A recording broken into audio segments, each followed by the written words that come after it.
Malam Pak Esra, kalau Bapak hidup di zaman Tuhan Yesus, Bapak sebagai pemimpin agama, apakah Bapak bakalan percaya Yesus itu adalah juru selamat yang dinanti-nantikan hanya dengan melihat semua mirakel yang dibuat Yesus?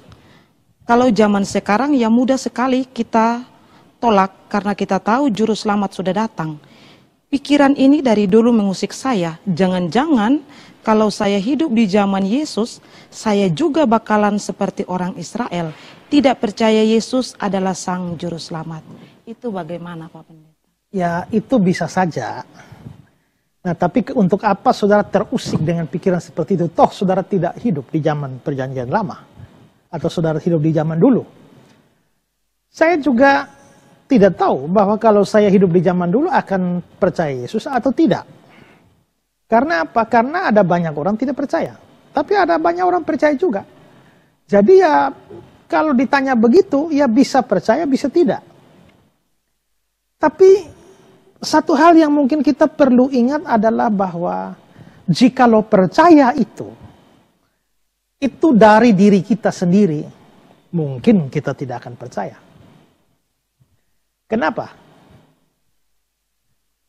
Sebenarnya ada hal-hal yang kalau percaya dia sebagai Mesias ada kemungkinan. Karena memang Mesias itu dijanjikan dari zaman perjanjian lama. Jadi ada kemungkinan kita bisa percaya. Tapi percaya bahwa dia adalah Allah yang jelma jadi manusia, itu tidak mudah juga. Apalagi misalnya saudara itu berteman dengan Yesus dari waktu kecil. Sama-sama mandi di sungai, ya, sama-sama bermain bola, ya, sama-sama pergi tangkap burung, atau apa saja teman bermain waktu kecil. Tiba-tiba dewasa dia bilang, akulah jalan kebenaran dan hidup. Tidak seorang pun sampai pada Bapa kalau tidak melihat aku. Mungkin saudara susah percaya ya. Kita tangkap burung sama-sama, main layang-layang sama-sama, tiba-tiba sekarang kau mengaku sebagai anak domba Allah. Ya, mungkin susah untuk kita menerima kenyataan seperti itu. Tapi satu hal yang kita harus ingat adalah bahwa jikalau kepercayaan itu atau iman yang sungguh-sungguh itu memang bergantung pada kita, kita mungkin merasa sukar untuk bisa percaya. Tapi sesungguhnya kitab suci berkata bahwa iman itu sendiri, percaya kepada Yesus itu sebenarnya adalah hasil pekerjaan Allah di dalam diri kita. Hasil pemberian Allah. Karena Allah bekerja, Allah mengaruniakan iman itulah, maka saya bisa percaya. Kita ingat ya, bahwa pada waktu Yesus bertanya kepada murid-murid di Kaisarea Filipi, menurut kata orang, siapakah aku ini? Lalu mereka bikin, ada yang bilang Yeremia, ada yang bilang seorang daripada Nabi, ada yang bilang Elia. Lalu Yesus tanya, tapi menurut kamu, siapa aku ini? Petrus bilang, engkau Mesias, anak Allah yang hidup. Terus Yesus bilang apa? Berbahagialah Simon karena bukan manusia yang beritahu itu padamu, tapi Bapakku di surga yang menyatakan itu padamu. Berarti kepercayaan Petrus bahwa Yesus Mesias anak Allah yang hidup itu hasil pekerjaan Allah Bapa. Kalau Petrus sendiri secara pribadi, dia bisa saja tidak percaya. Tapi karena Bapa bekerja di dalam dia menjadi percaya. Dalam Yohanes 6 ayat 44, Yesus bilang, tidak ada seorang pun yang dapat datang kepadaku jikalau ia tidak ditarik oleh Bapa yang mengutus aku. Tidak ada orang bisa datang kepadaku. Maksudnya datang kepadaku ini artinya percaya padaku kalau tidak ditarik oleh Bapa. Nah, jadi kalau Bapa tidak menarik, ya kita tidak bisa percaya dari diri sendiri. Tapi kalau Bapa menarik, kita menjadi percaya. Lalu ayat 65-nya, Yohanes pasal 6, sebab itu telah kukatakan padamu, tidak ada seorang pun dapat datang padaku kalau Bapa tidak mengaruniakan padanya.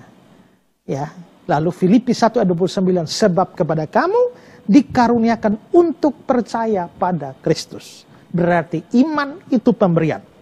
Iman itu adalah karunia Allah. Bukan saya sanggup untuk percaya Yesus.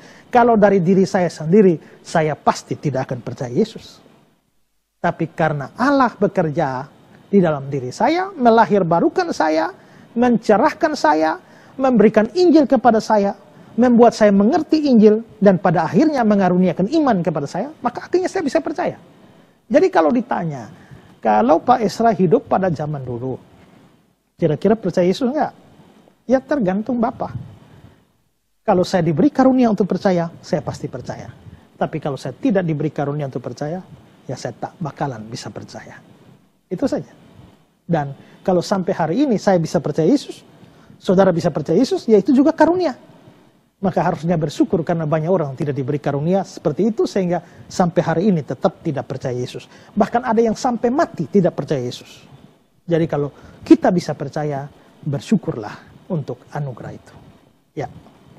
Pak Pendeta, terima kasih sekali untuk penjelasan ini, betul. Jadi seperti pertanyaan tadi, bukan masalah kita hidup pada zaman Tuhan Yesus atau sekarang, tapi memang iman itu Allah yang mengaruniakan pada kita. Ya. Sehingga waktu kita hidup dari zaman Yesus ataupun sekarang, kalau memang Bapak tidak kasih kita iman, ya kita tetap tidak bisa selamat. Ya, jangankan dulu sekarang, hidup di dekat Tuhan Yesus mau datang juga ya.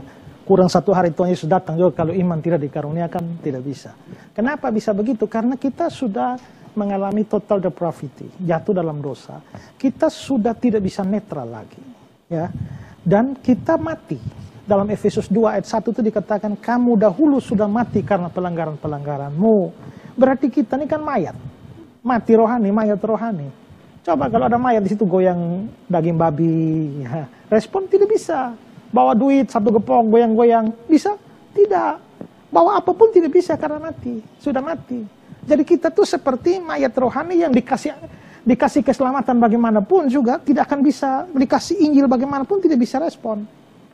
Nah, bagaimana caranya? Ya dilahir barukan dulu. Si mayat tadi itu dihidupkan dulu. Setelah dia hidup lalu kasih daging babi, ya mulai cium-cium dia. Nah, baru dia bisa respon kalau sudah hidup. Makanya kita dilahir barukan. Banyak orang berpikir bahwa percaya Yesus itu sama dengan lahir baru. Atau bertobat itu lahir baru. Salah. Bertobat, terima atau percaya Yesus itu berbeda dari lahir baru. Lahir baru terjadi lebih dulu.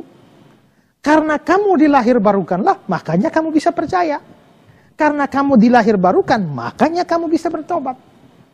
Nah, karena itulah pekerjaan Roh Kudus, karena kita sudah mati rohani, maka pertama-tama dia melahir barukan kita. Ya. Setelah dilahir barukan, lalu Tuhan atur supaya ada Injil yang diberitakan. Begitu Injil diberitakan, hati kita dibuka. Seperti Lydia. Ya. Pada saat dibuka itulah kita mengerti, kita dibuat mengerti, lalu iman dikaruniakan. Jadilah kita orang percaya. Jadi kalau dari diri kita sendiri yang mayat rohani, tak mungkin bisa percaya. Ya, jadi jangan berpikir bahwa kalau saya sebagai pengkhotbah, saya bilang malam ini juga ambil keputusan, terima Yesus malam ini. Siapa mau terima Yesus, maju ke depan. Itu hanya dari sudut pandang manusia. Saya berteriak seolah-olah saudara sendiri harus mengambil keputusan. Tapi dalam hati saya tahu bahwa yang akan maju sungguh-sungguh terima Yesus adalah mereka yang dikaruniakan iman oleh Bapa. Yang tidak maju, itu tidak. Ya.